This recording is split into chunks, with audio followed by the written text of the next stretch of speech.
The first thing I learned about gratitude is that it has an expiration date. For my son, it expired the second he realized my love was not unconditional. They were not waiting for me to die. They were waiting to be paid for my death. Those are two very different things. A will is not just a document. It is a report card.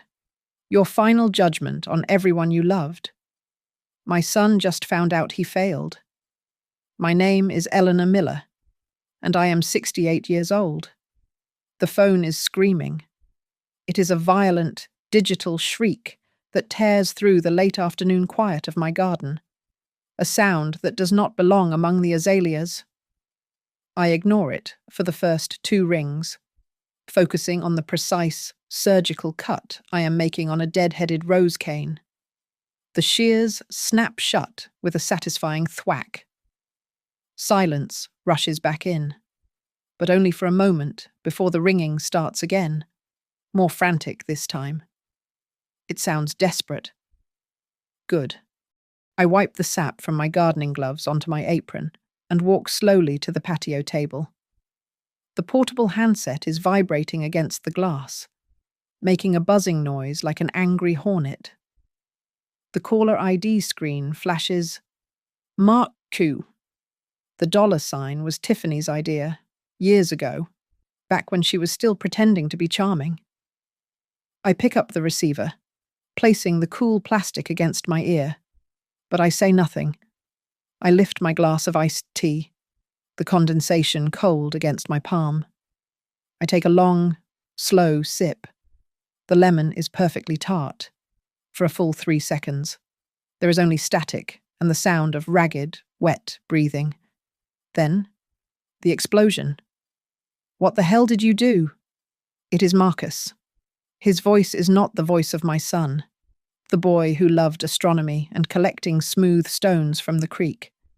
It is the raw, shredded vocal cord shriek of a man who just watched his winning lottery ticket burst into flames. It cracks on the last word, dissolving into static. In the background, I can hear Tiffany. She is not just crying, she is wailing, a performative, theatrical siren of distress. I cannot believe her. She sobs, loud enough for me to hear clearly. I cannot believe she would do this to us after everything. I take another sip of tea. The ice cubes clink softly. Answer me, Mom. Marcus bellows. He must have wrestled the phone back. The letter. The goddamn letter from your lawyer. What is this? What is this joke? I shift the phone slightly. I am not sure what you are referring to, Marcus. You will have to be more specific. You are not making any sense. Charity.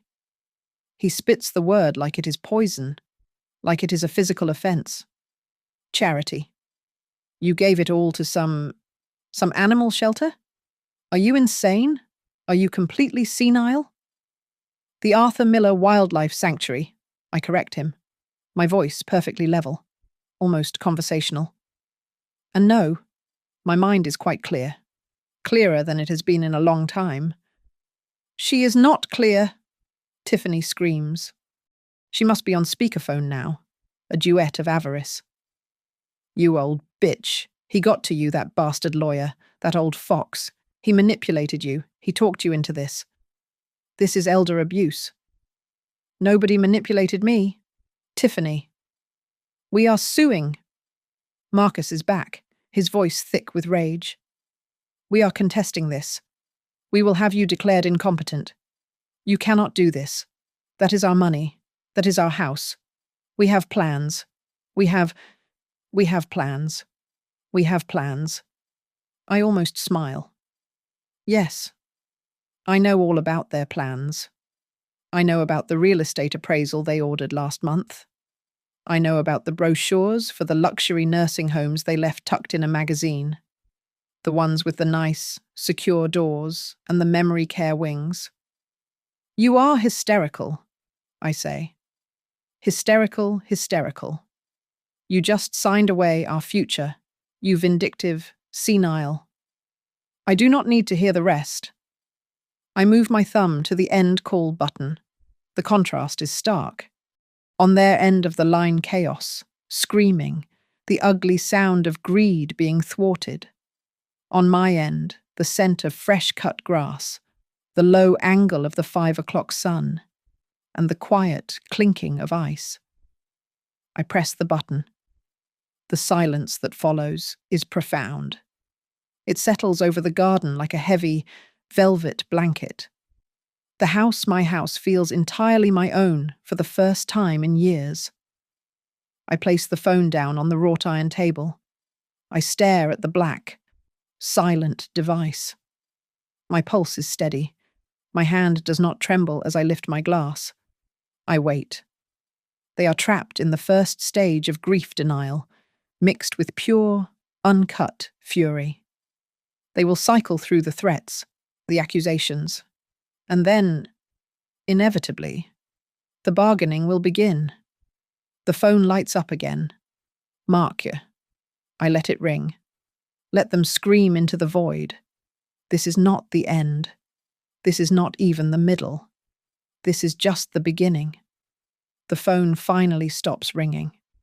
The silence in the house is heavy, thick with things unsaid and, now, things screamed. My gaze drifts from the dark screen on the patio table to the mantelpiece inside, visible through the French doors. There is a photograph there, in a simple silver frame. My husband, Arthur. He is smiling, squinting just a little in the sunlight, taken on our 35th wedding anniversary. I look at his kind eyes. This decision, this firestorm I have just unleashed. It was not some sudden impulse. It was not a fit of geriatric pique. It was the result of 1,000 tiny cuts, a slow and meticulous erosion of love, administered over months and years. It was death by 1,000 paper cuts. The beginning of the end was last Christmas, just 1 year ago. The house was warm, smelling of roasted pine nuts and rosemary. I had been cooking for 2 days. They were supposed to arrive at 4. At 6:30. The doorbell finally rang. Marcus and Tiffany blew in with a gust of cold air and complaints about traffic on the interstate. No kiss. Just a perfunctory mom as they dropped their coats on Arthur's favourite armchair. "We got you something," Tiffany announced, handing me a brightly wrapped box. "It is one of those new digital frames, high definition." "How lovely," I said. Marcus busied himself plugging it in by the sideboard, his back to me. "We preloaded it for you," he said. "So you can see what we have been up to." The small screen flickered to life. The first image was their new house, a sprawling, soulless McMansion 2 towns over. Then, a picture of their new car, a ridiculous black SUV large enough to transport a small army. Then, Tiffany on a beach in Aruba, holding a cocktail. Marcus on a golf course. Tiffany at a spa, their car again. I watched the slideshow repeat for a full minute, waiting. Not one picture of me, not one picture of their wedding, which I paid for. Not one single, solitary image of Arthur, their father. It was a digital monument to their own lives, a gift that was not a gift at all, but a statement of their own importance. "It is very modern," I managed. Dinner was no better. They talked at me, not with me. Their voices were loud, filling the dining room where Arthur and I had shared so many quiet meals. They did not ask about my garden, my book club, or the volunteer work I had started at the library. They talked about their mortgage refinancing. They talked about the stock market. And then, they talked about me, as if I were not there. "It will be so much easier to manage all this when we consolidate," Marcus said, gesturing vaguely with his fork. The estate is it is a lot of moving parts for one person. One person, I thought. Who is sitting right here? Tiffany, meanwhile, was eyeing the silverware. My grandmother's silver, the heavy, ornate set we only used on holidays. Thank goodness you keep this so polished. Eleanor, she said, testing the weight of her fork in her palm. I have the perfect idea for displaying this in our new dining room. It will really pop against the navy blue walls. She was not asking to borrow it. She was reserving it, tagging it for future acquisition, like a piece of furniture in a showroom. They never asked how I was feeling. They did not ask about my health, my heart, or the loneliness that still ambushed me in the evenings. But Marcus did ask. Mum, you sent us the information for the life insurance policy. Right. The policy number for the house. I just want to make sure our files are up to date. Our files. That was the moment I understood. I was not a person to them anymore. I was not their mother. I was a gatekeeper. I was an administrator. I was a living, breathing obstacle sitting between them and their inheritance. I was a collection of assets they had to manage. The first cut was the deepest. They were finally leaving, coats on, standing by the front door. I was in the kitchen, stacking the plates they had barely touched. They thought I was out of earshot. Tiffany sighed, a put-upon sound. I just hope this is all sorted. It is such a mess. And Marcus, my son. My boy laughed. It was a short, sharp, ugly sound. It will be fine, he said, his voice low. Just as long as the old lady does not lose the paperwork. I froze, my hand deep in the warm, soapy water. The paperwork, the deeds, the policies, the will. That was all I was. A forgetful old woman who might misplace their future. I stood there long after I heard their new car crunching down the gravel driveway. I looked at the digital frame on the sideboard, glowing with their perfect, empty lives. And I knew exactly what I had to do. The true encroachment began in April. The ground was soft from the spring rain. I was weeding the climbing roses near the trellis, just as I had done every spring for 40 years. My boot slipped on a patch of wet moss. It was not a dramatic event. I went down on one hip, muddying my jeans and jarring my wrist. I was more annoyed than hurt. I sat there for a moment, catching my breath, and then got myself up. By the time I was inside, a deep, purple bruise was already blooming on my hip. I made the mistake of mentioning it to Marcus when he called that evening for his obligatory 5-minute check-in. You fell. His voice immediately shifted from bored indifference to sharp, almost excited alarm. Where were you alone? Did you hit your head? I am perfectly fine. Marcus, I just slipped. It is nothing. It was not nothing to them. They were at my house within an hour. Tiffany rushed in first, her face a mask of practiced concern.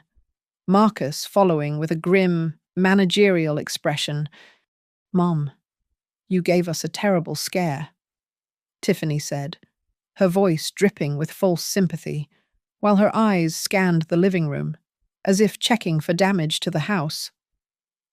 I am fine. It is a bruise. You say that, Marcus interrupted, but you do not know that. At your age, a simple fall can be catastrophic. You could have broken a hip. You could have had a concussion. They insisted. They manufactured a crisis. Before I knew it, I was in the passenger seat of their SUV, being driven to an urgent care clinic for X-rays I did not need. The doctor, a young man who looked bored, confirmed what I already knew. It was a deep tissue bruise. "Take it easy," he said.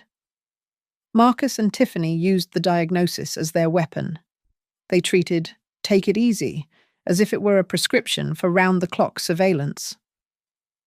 "This proves it," Marcus said, sitting at my kitchen table, arms crossed. He had convened a family meeting the next day. "Prove what that I am clumsy. That you cannot manage all this on your own anymore." "Mom," Tiffany said, placing her hand on mine. Her skin was cold. "What if you had fallen while paying bills? What if you forgot to pay the mortgage or the insurance? You could lose everything." "I have never missed a bill payment in my life," I said, pulling my hand away. "But you might," Marcus insisted. "This is just... it is too much for you. We want to help. We need to help." Their help had a very specific form. They did not offer to cook. They did not offer to clean the gutters. "We think I should be on your main checking account," Marcus said, adopting a tone of reluctant duty. "You know, just in case. Just for emergencies. If you fall again, or if you get confused, I can step in and make sure the lights stay on." They convinced me. It was not a discussion. It was an ultimatum, delivered with soft voices and worried frowns. They argued that if I refused their help, it was only further proof that I was not thinking clearly. They wore me down. I felt claustrophobic, suffocated by their concern. I went to the bank with Marcus the following Monday. The teller smiled at us. "It is so wonderful to see a son taking care of his mother." I signed the paper. I felt the lock click shut. The first emergency happened exactly 1 week later. I was balancing my checkbook, a habit I refused to give up when I saw it. A debit transfer. $5,000. The memo line read, "Yacht Club Maintenance." I stared at it. $5,000. We had never belonged to a yacht club. Arthur thought they were for pretentious fools. Marcus, apparently, disagreed. I called him immediately. My voice was shaking, not with fear, but with a cold, clear rage. "There is a charge, Marcus, for $5,000, to a yacht club." There was a pause. Then, Tiffany's voice, laughing, on the line. "Oh my God. Eleanor, was that your account? I am so sorry." "Tiffany, what are you talking about?" "Silly me," she trilled, the sound grating. "I was paying some of our bills online and I must have clicked the wrong account. Marcus has so many, with the business. It is all so confusing. I will pay you right back. Do not you worry your pretty little head about it." Your pretty little head. A week passed. The $5,000 was not paid back. Instead, new charges appeared. $300 from a boutique menswear store, $500 at a high-end steakhouse, $200 for spa services. They were not even trying to hide it. They were using my account as their personal slush fund, little withdrawals they hoped I would not notice. I felt trapped. I was a prisoner. I understood their strategy perfectly. If I confronted them, if I went to the bank and revoked Marcus's access, what would happen? They would use it as the very evidence they needed. I could hear their argument already. "We told you she was confused. She does not even remember giving me access to the account. She is having paranoid delusions. She is accusing us of stealing. Look, she fell last month. She is a danger to herself. She cannot manage her own affairs. The fall, the bruise, the X-rays. It was not a medical event. It was the creation of a paper trail." So I said nothing. I sat in my own house, which Arthur and I had paid for with 30 years of hard work, and I watched my money drain away, dollar by dollar. I lived like an occupied territory, forced to smile at my conquerors while they catalogued the valuables and stripped the copper wiring from the walls. I smiled, and I kept the receipts, every single one.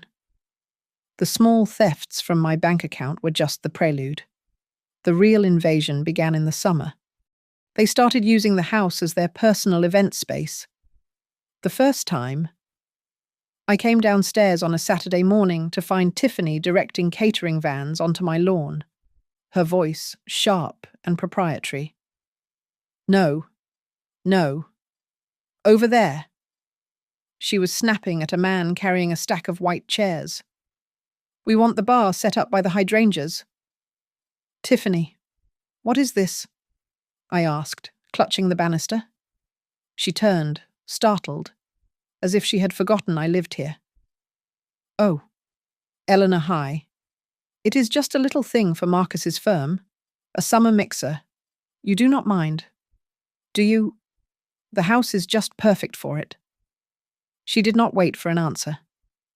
That afternoon, my home was filled with strangers, loud, braying people in linen suits and bright dresses, spilling wine on Arthur's Persian rugs.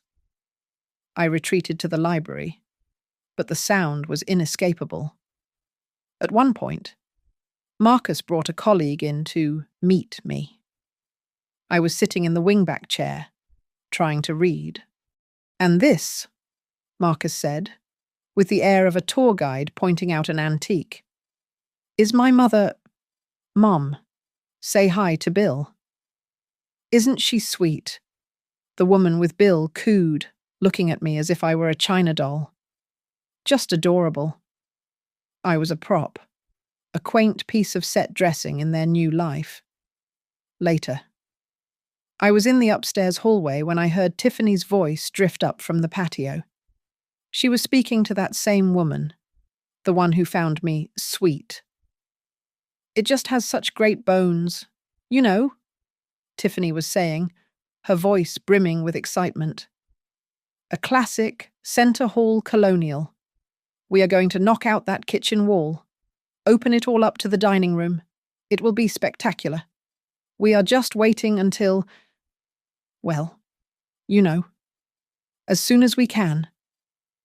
As soon as we can. The unspoken hung in the air. As soon as I am gone. As soon as I am dead. They stopped being subtle. They began to borrow things. 1 week. A small landscape painting Arthur and I had bought in Vermont disappeared from the upstairs landing. 2 weeks later, my grandmother's antique silver tea set was gone from the sideboard. When I asked, Tiffany feigned confusion. The tea set, Mom. You told me I could take that to get it appraised. Remember, you are so forgetful. I had done no such thing. My memory, sharpened by their gaslighting, was a steel trap. I found the tea set a few days later. A friend from my book club, a younger woman who was active on social media, showed me her phone. Eleanor, isn't this your daughter-in-law? She showed me Tiffany's Instagram page. It was a public profile. And there, in a photo from 3 days prior, was my tea set, gleaming on Tiffany's navy blue sideboard, exactly as she had planned at Christmas.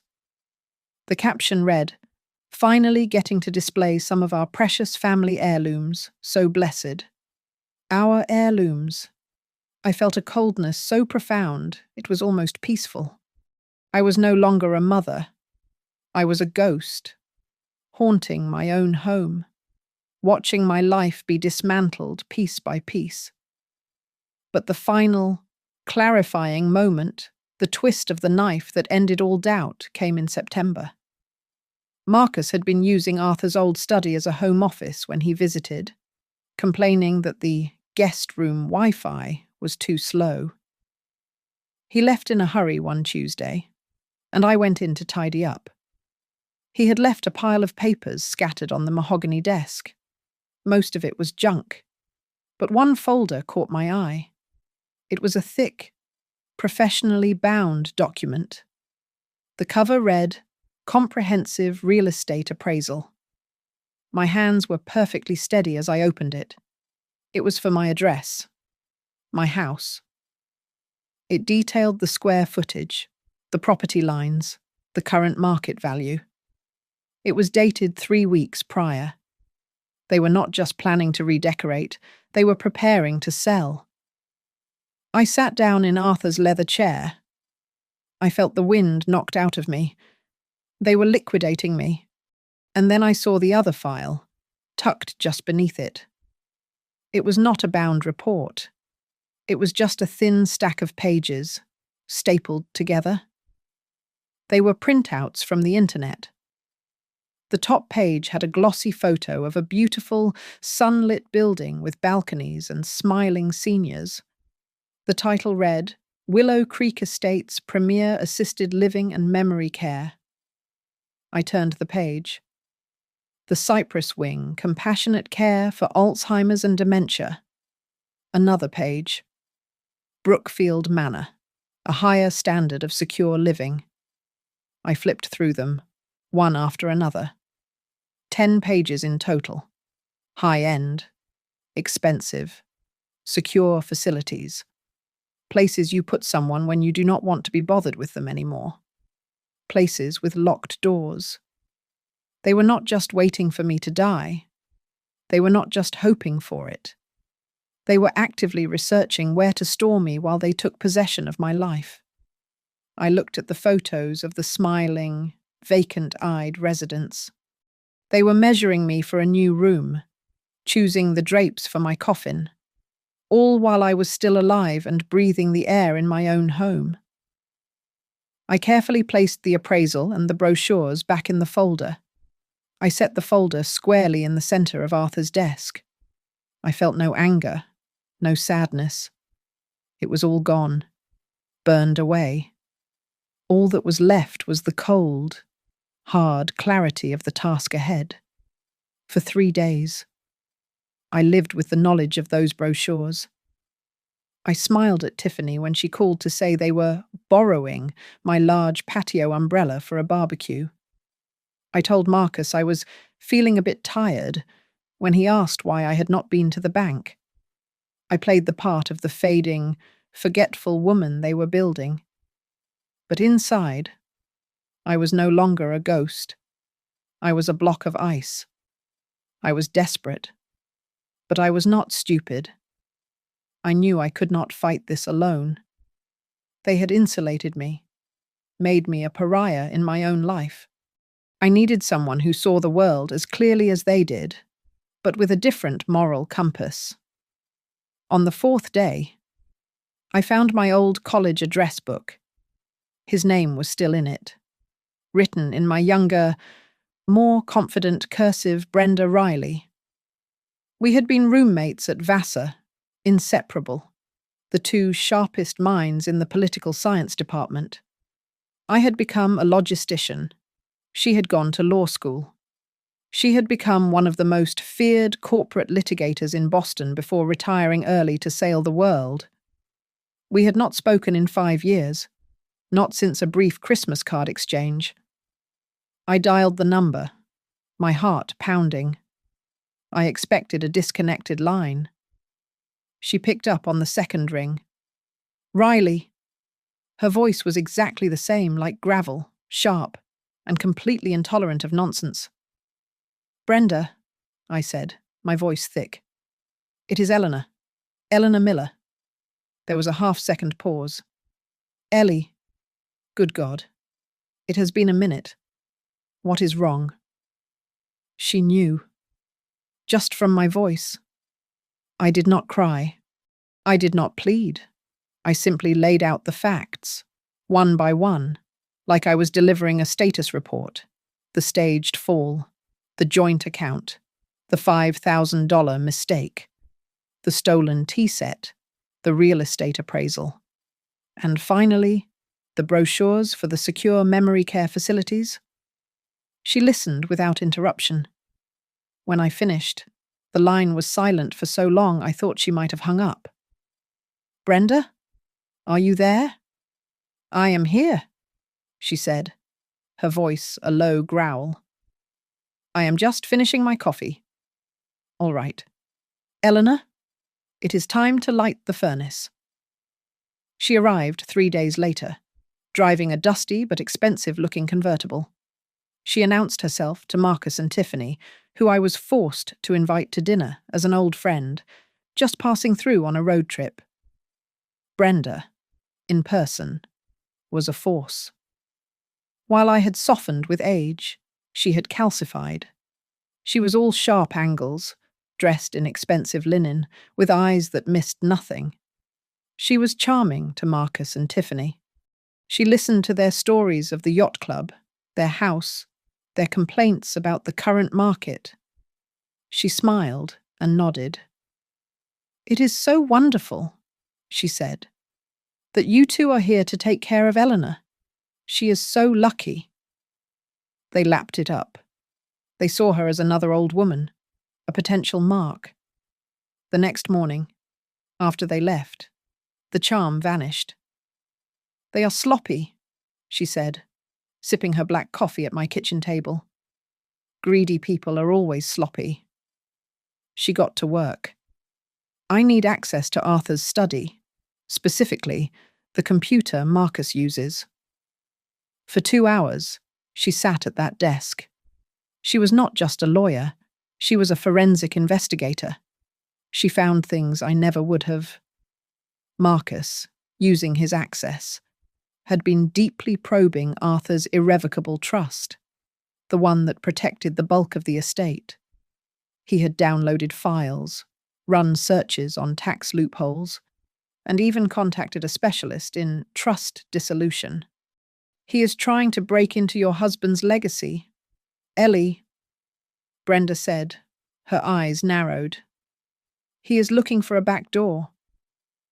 But that was not the twist. That was not the part that made my blood run cold. "This," Brenda said, turning the laptop screen to face me. "This is the real problem." It was a court document, a legal filing. It was an application for temporary medical guardianship of one Eleanor Miller. The applicant was Marcus Miller. The reason cited recent physical instability documented fall, combined with growing short-term memory loss and paranoid delusions accusing family of theft. The date. It was filed 2 days after he had taken me to the urgent care clinic. "It was denied," Brenda said quickly, seeing the look on my face. "The judge threw it out for lack of evidence. But my God, Ellie, this is not just a plan. This was an attempt. He was testing the waters. He was building his case to have you legally erased." I sat down. I finally understood. The help with the bills. The manufactured concern over the fall. The gaslighting about the tea set. They were not just casual cruelties. They were data points. They were exhibits for a legal case. Exhibit A, the fall. Exhibit B, the paranoid accusations. Brenda closed the laptop. "They are not just greedy, Eleanor. They are actively building a legal case to strip you of your autonomy. They are laying the groundwork to have you declared incompetent. We have to move first, and we have to be brutal." A switch flipped. The fear that had been living in my stomach for a year, the claustrophobia, the feeling of being a fragile, invisible old woman, it all evaporated. I was not a China doll. I was not sweet. I was Eleanor Miller, the former COO of Apex Solutions, a logistics company I had built with Arthur from nothing. I had managed fleets of trucks across 3 continents. I had negotiated with union bosses and hostile corporate raiders. I had forgotten more about strategy and finance than Marcus would ever know. The fire was not just lit. It was burning. I looked at Brenda. "They want a legal war," I said, my voice hard and clear. Fine. I will give them one. The operation began on a Tuesday. Brenda did not drive me to my local bank, the one where the tellers knew Marcus by name and smiled at his filial devotion. She drove me 30 miles east, to a different town, a different county.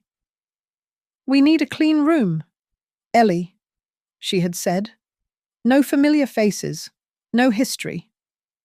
We executed the plan in 2 stages. Stage 1, I entered a branch of my current bank, one I had never set foot in. I walked in alone, leaning heavily on my cane, which I had not needed in years. I played the part of the woman they believed me to be.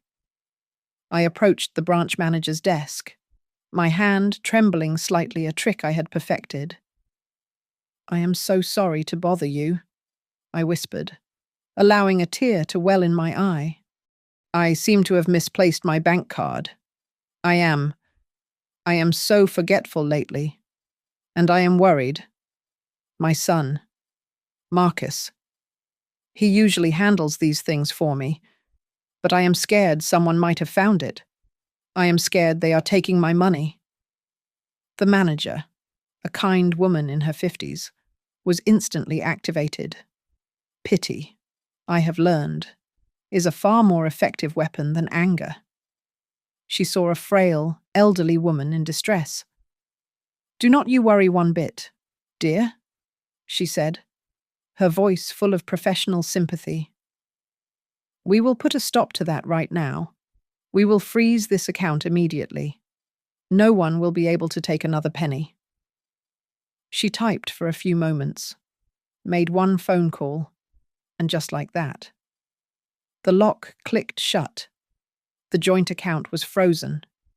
The debit card in Marcus's wallet, the one he used for his yacht club fees and expensive steak dinners, was now a useless rectangle of plastic.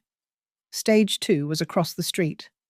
We walked into a small, regional credit union, a modest brick building that Marcus, with his obsession for national brands and imposing glass-fronted banks, would never in a million years glance at. Here, I was not the confused old woman. Brenda walked in with me, carrying a briefcase. I sat tall. The woman who had run Apex Solutions sat down with the new accounts manager. We did not just open a new checking account. We executed a series of complex wire transfers. Every liquid asset I possessed, the substantial savings I had kept separate, the stocks, the bonds, was moved. They were not just relocated, they were armored. Brenda had already drafted the paperwork for a new, ironclad, irrevocable trust. It was a fortress of legal clauses, a labyrinth that no parasitic son could ever navigate. By the time we left an hour later, my entire financial footprint, my entire net worth, had vanished from the world Marcus knew. That afternoon, back in Arthur's study, we performed the digital excision. It was methodical. It was deeply satisfying. I logged into the electric company's website. Marcus's name, listed as a secondary contact with payment privileges, was deleted. I logged into the cable and internet account. I saw the premium sports and movie packages I never watched. The high-speed internet that only seemed necessary when Marcus was working from the study. I downgraded the plan to the bare minimum and removed his authorized access. I logged into my credit card. The list of automatic payments was staggering. 4 different streaming services, all using my card, all logged into on televisions in his house. Cancelled. An online wine subscription. Cancelled. A monthly maintenance fee for a website I had never heard of. Cancelled. I cut them all off, one by one. A digital snipping of the parasitic threads that had been draining me dry. And all the while, I maintained the performance. I called Marcus that evening. "Hello, dear. How are you?" "Fine. Mom. Busy. he said, his voice distracted. He was probably at dinner, planning to pay with the card that no longer worked. Oh, I know. I sighed. I just wanted to call. This damp weather is just terrible for my arthritis. My wrist has been aching all day. I feel so tired. That is a shame. Mom, he said, the disinterest evident. You should just rest. Take it easy. Oh, I will, dear, I said, my voice the picture of frail sweetness. I will. They had no idea. They were blissfully, arrogantly ignorant. They were still spending, still swiping their own credit cards, running up tabs at boutiques and restaurants, serene in the knowledge that their personal treasury me would soon refill their coffers. They were walking, hand in hand, toward a brick wall, and they could not even see it. I hung up the phone. I stood in the quiet of my house. I felt a sensation I had not realized I had been missing for years.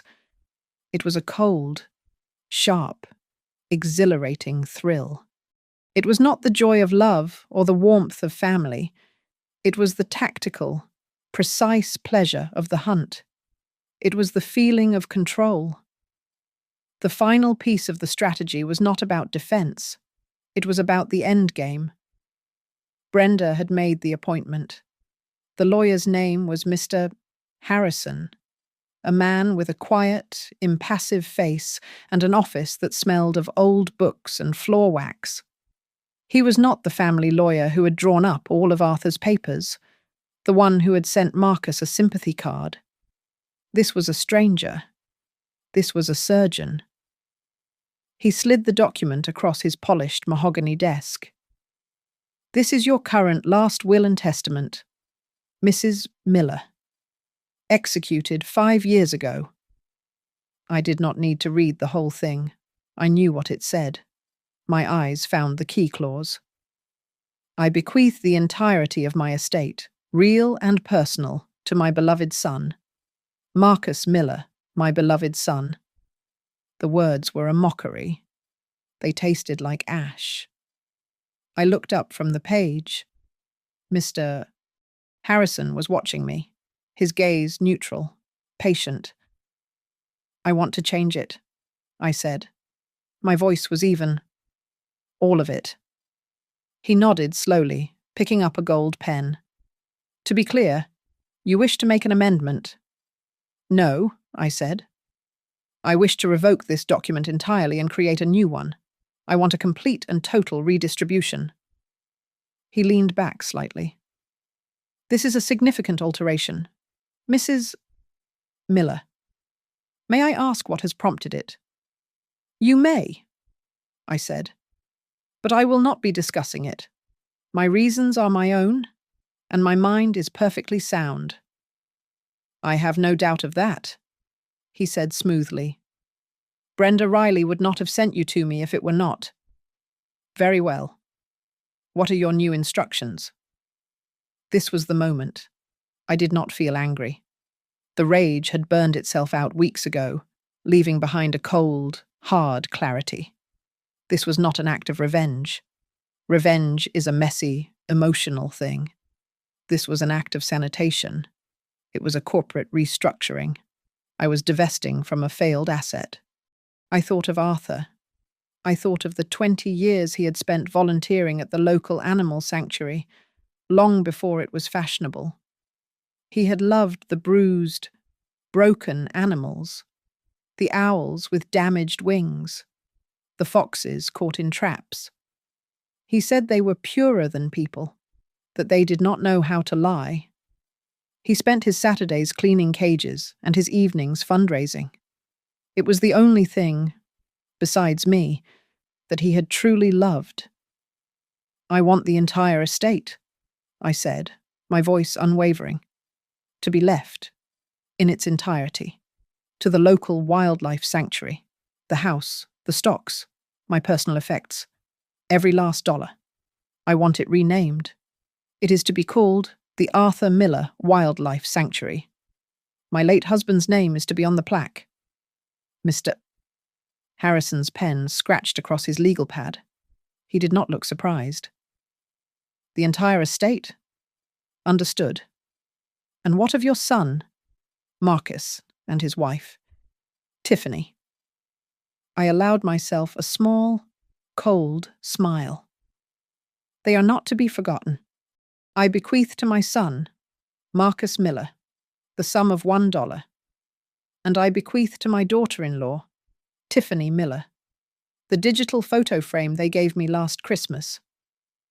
For the first time, Mr. Harrison's impassive expression flickered. He looked down at his notes.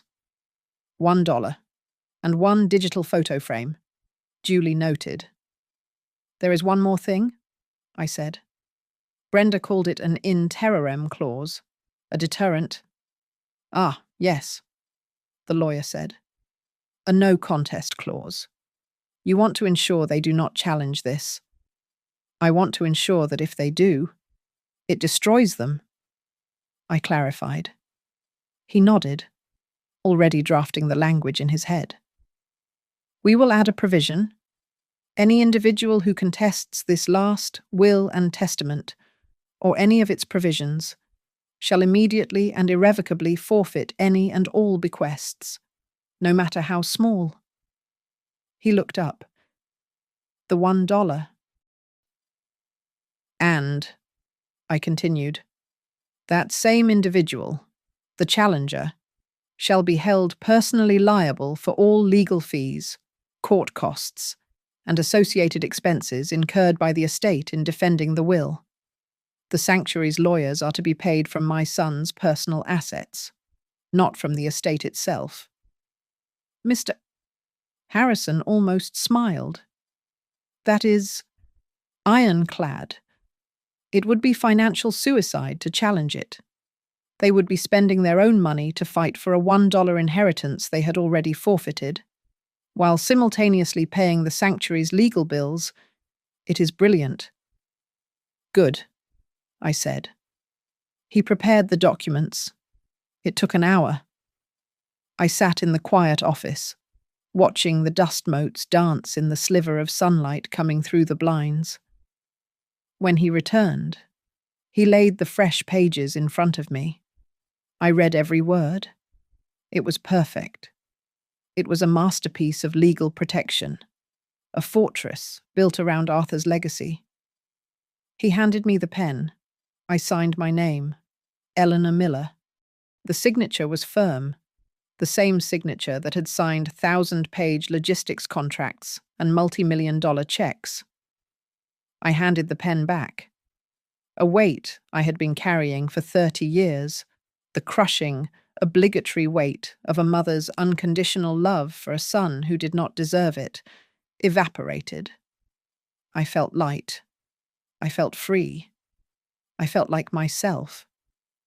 The 2 weeks that followed were a quiet, humming torture of anticipation. The legal changes were in motion. An intricate series of gears turning silently in law offices and bank back rooms. My only job was to be normal. I had to perform the role of the woman I was supposed to be fading, slightly confused, and, above all, harmless. I played the part to perfection. I complained to Tiffany on the phone about the damp weather making my arthritis flare up. I forgot where I had put the television remote. I let the phone ring 4 or 5 times before answering, and when I did, my voice was soft and a little breathless.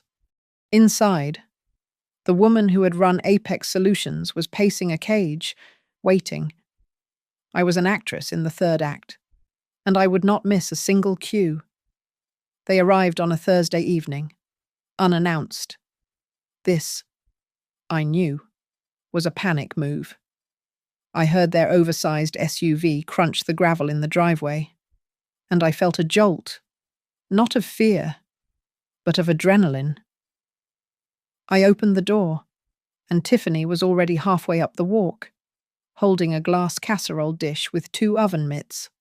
The foil on top was crimped. "Mom," she chirped, her voice a full octave higher than usual.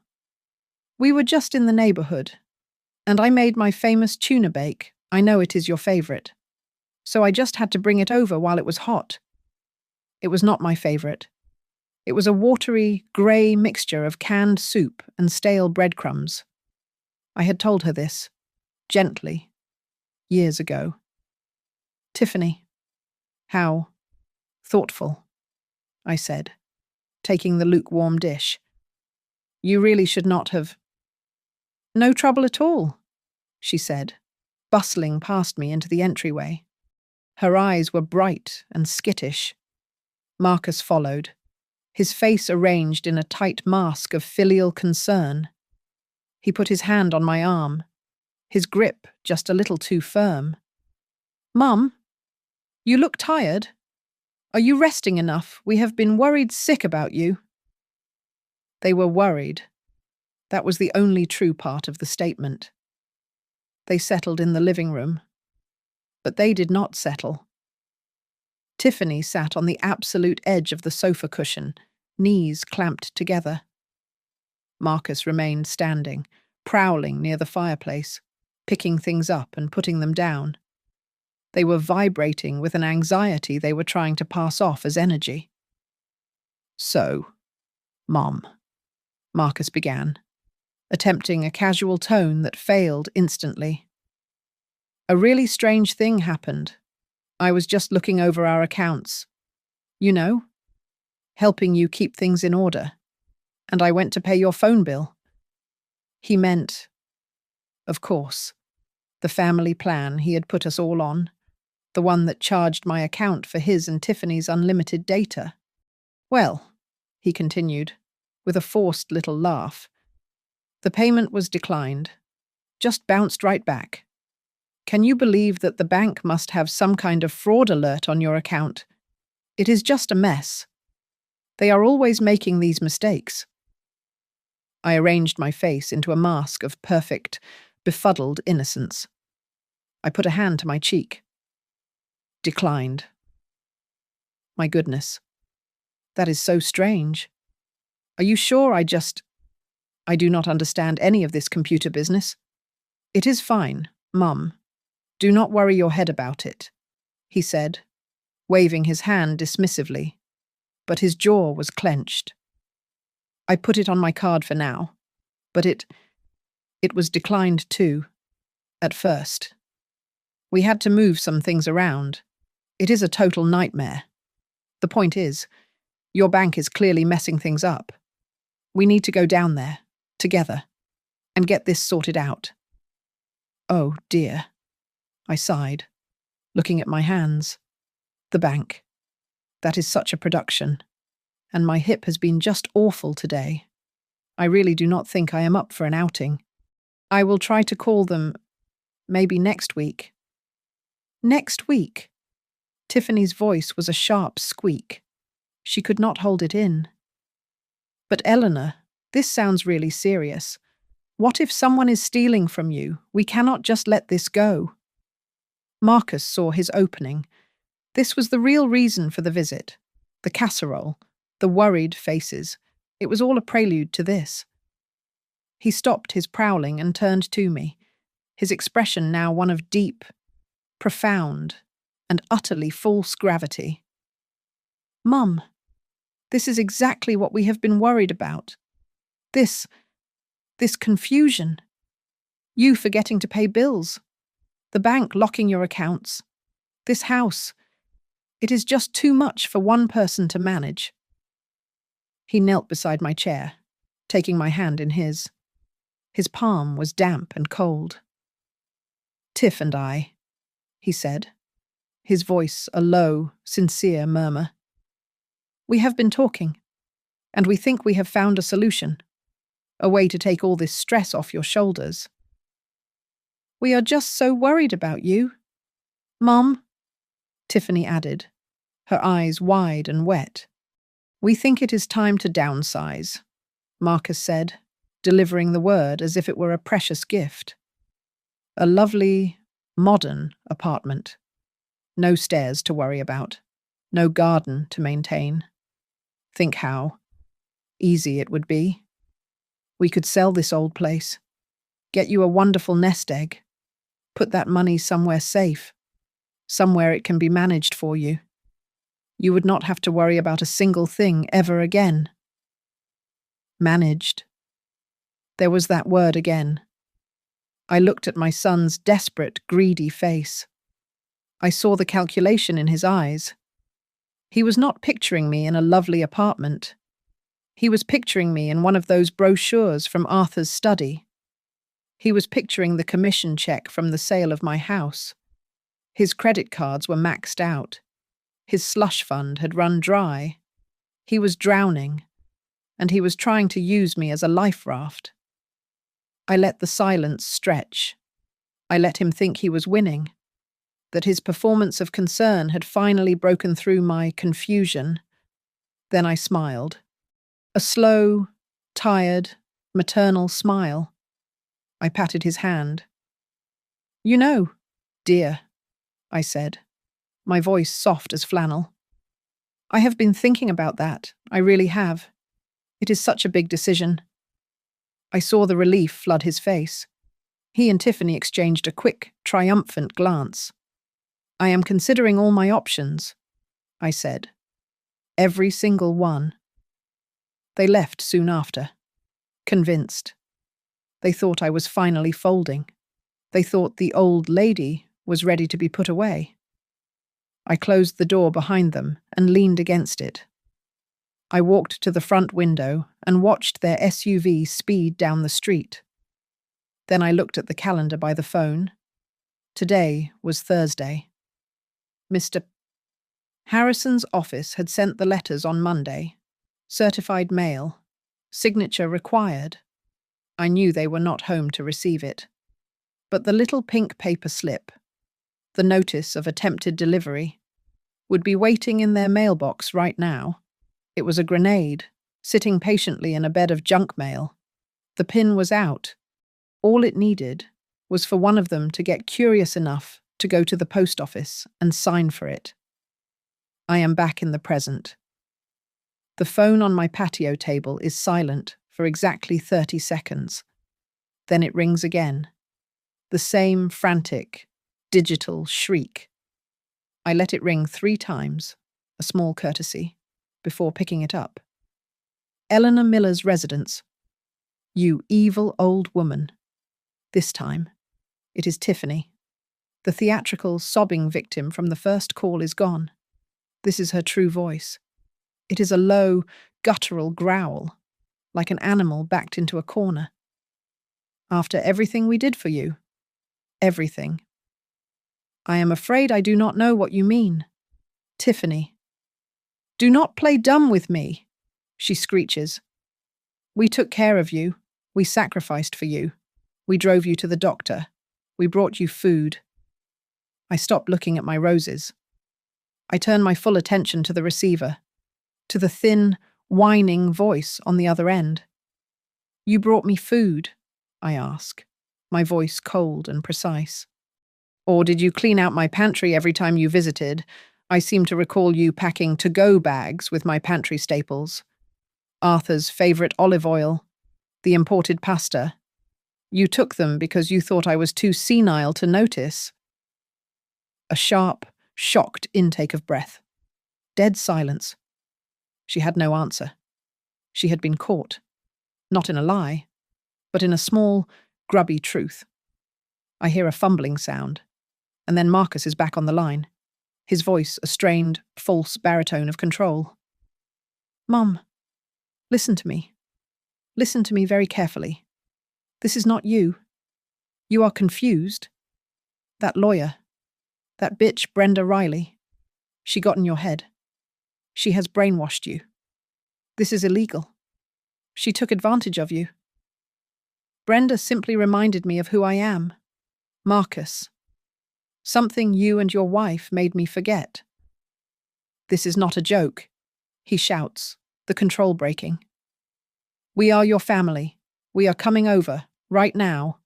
We are going to sit down, and we are going to fix this. You are going to call that shyster lawyer, and you are going to tell him you have changed your mind. We are fixing this." I stand up from the patio chair. The movement is smooth, without a hint of the arthritis I have been performing for months. I walk across the stone patio, through the open French doors, and into the cool, quiet living room. I stand by the front window, looking out at the peaceful street. My neighbour, Mrs. Henderson, is watering her petunias. It is a perfectly normal afternoon. No, Marcus, I say, my voice calm. You will not be coming here. The hell I won't, he roars. That is my house. It is our family home. You cannot keep me out. I am coming over. And if I have to break down the goddamn door, I will. You cannot stop us. A small, genuine smile touches my lips. I watch Mrs. Henderson bend down to pull a weed. Oh, but I can. Marcus, I can stop you. Try it. I already have, I say. Step 1, as I am sure you have discovered, was the bank accounts. Step 2, which you are about to discover, is a bit more physical. What are you talking about? What step? I had a lovely chat with a locksmith yesterday, Marcus. A very nice man. He changed every lock on this house. The front door, the back door, the deadbolts, the French doors. Your key, the one you made a copy of without asking me, is now just a useless piece of metal. There is a strangled sound on the other end. He is processing this. And the alarm system, I continue. The one you insisted I get for my safety. The one you had the master code for. The code has been changed. The account is no longer in your name. All access has been revoked. You cannot do that, he stammers. I can, I say, my voice bright. It is my house. I just did. But that is not the best part, Marcus. That is just the appetizer. The main course is this. My lawyer, Mr. Harrison, was very thorough. After reviewing the legal guardianship you attempted to file last spring. Oh yes, I know all about that. Dear. He agreed that I was a person in need of protection, so he filed for a temporary restraining order on my behalf, citing harassment and a clear, documented pattern of financial exploitation. A judge signed it this morning. I watch a blue jay land on my bird feeder. A copy is being served to your house as we speak. What that means, Marcus, in words you can understand, is that you and Tiffany are legally barred from coming within 500 feet of me or this property. The local police have been notified. They have a copy of the order. They have your names and your car's license plate. So, you are right. I cannot stop you from coming here. But if you do, if your car even turns onto my street, you will be arrested. If you set 1 foot on my lawn, you will be in handcuffs before you can even touch the new doorknob. The silence on the other end of the line is no longer stunned. It is dead. It is the sound of a complete and total void. It is the sound of a man who has not just lost a fight, but who has realized the war was over before he even knew it had begun. He has been outmaneuvered, outsmarted, and utterly, completely checkmated. I can hear the high-pitched, electronic whine of an open, empty connection. I can picture them. Marcus, his face purple, the phone clutched in his hand, his mouth open but silent. Tiffany, her mask of concern having melted into the ugly, terrified realization that the money is gone. They have lost. The silence finally breaks. It is Tiffany. Her voice is not a growl this time, but a thin, desperate, reedy sound. Why? She hisses, the single word stretched into a sob. Why would you do this? We are your family. I turn away from the front window. my gaze settling on the photograph of Arthur on the mantelpiece. He is smiling in the picture, squinting in the sunlight on our 35th anniversary, his arm around my shoulder. He had known, even then. He had always tried to warn me about Marcus's softness, his deep, ingrained sense of entitlement. No, Tiffany, I say, my voice quiet but carrying through the room. You are not family. Family does not appraise a house before the owner is dead. Family does not research nursing homes and print out brochures for secure memory care wings. Family does not siphon $5,000 for a yacht club. You were just tenants.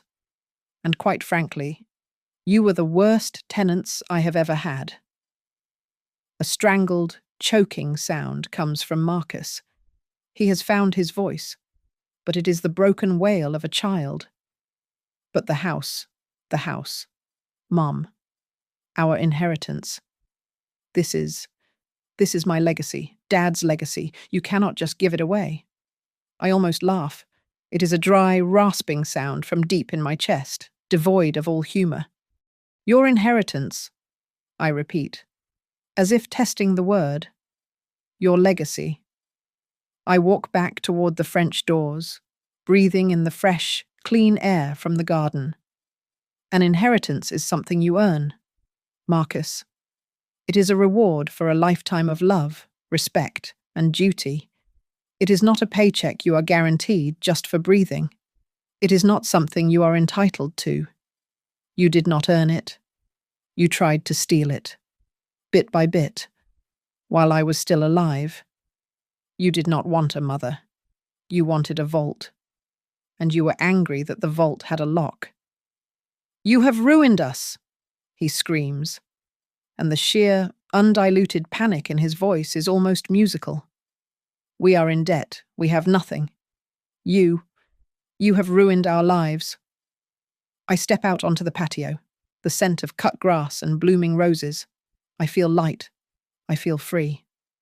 No, son, I say, and the word son feels foreign, a title from a life I no longer lead. I did not ruin you.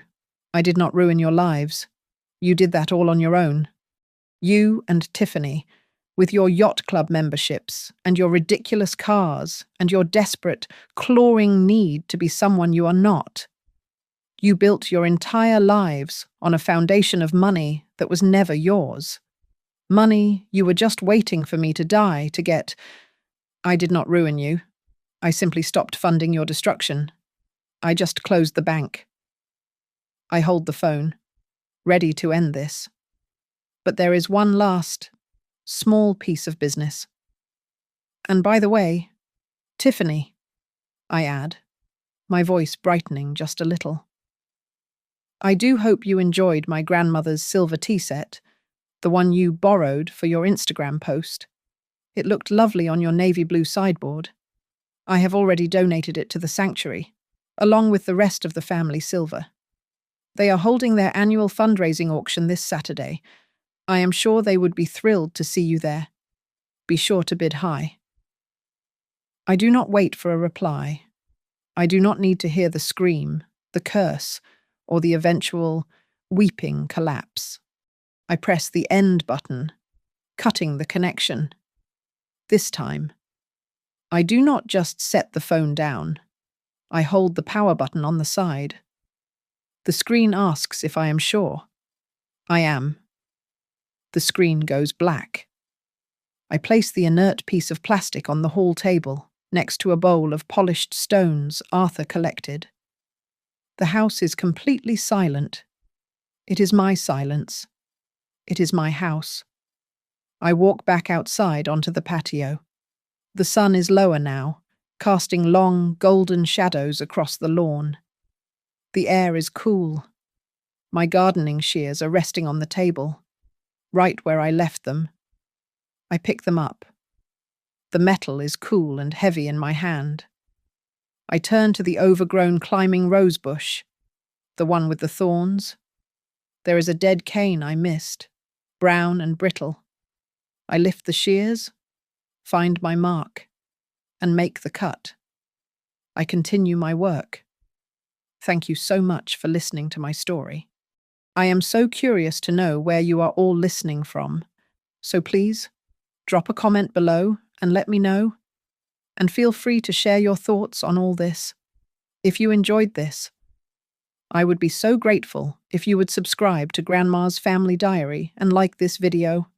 And please, support us by hitting that hype button so this story can be heard by even more people.